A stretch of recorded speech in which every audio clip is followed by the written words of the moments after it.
আসসালামু আলাইকুম। সবাই কেমন আছেন? আশা করছি অনেক ভালো আছেন। আমি অনেক ভালো আছি। অনেকদিন ধরে মনে হচ্ছে একটু সেমাই খাবো। যদিও ঈদের মধ্যে খাওয়া হয়েছে এবং গেস্টের বাসা থেকেও খাওয়া হয়েছে।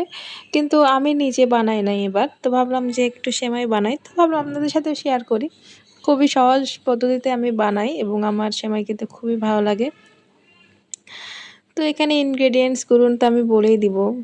সেগুলো হচ্ছে সাদা এলাচ, তেজপাতা, দারচিনি দিয়ে আগে দুধটাকে ভালো করে জাল করে নেওয়ার পরে আমি চিনি দিয়ে দিলাম। তারপর খুব ভালো করে মিক্সড করে নিতে হবে যাতে চিনিটা ভালো করে গলে যায়। এরপরে আমি আমার পছন্দের ড্যান কেক ইউজ করছি।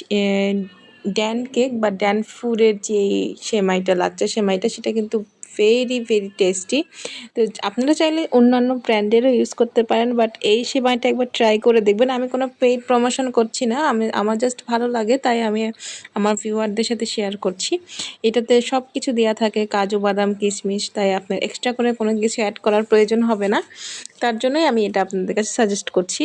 এটা এত মজা, খাইতেও খুবই মজা এবং খুবই ফ্লেভারফুল, অনেক অসম্ভব মজা। তো এই তো বানানো আমার কমপ্লিট হয়ে গিয়েছে। এখন আমি চুলাটা অফ করে দিব। একটু একটু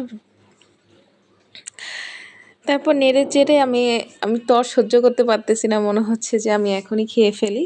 গরম গরম আমার কিন্তু গরম সেমাই থেকে ঠান্ডা সেমাই খেতে খুব পছন্দ। তো এখন আমি চুলাটা অফ করে দিয়ে দিলাম। হয়ে গিয়েছে আমার সেমাই রান্না করা এবং খুবই মজার একটা সেমাই। এই রেসিপিটা আপনারা বাসায় ট্রাই করে দেখতে পারেন। খুব ছটপট ইনস্ট্যান্ট, বাসায় ৫ মিনিটের মধ্যে রান্না করা হয়ে যায়। এই তো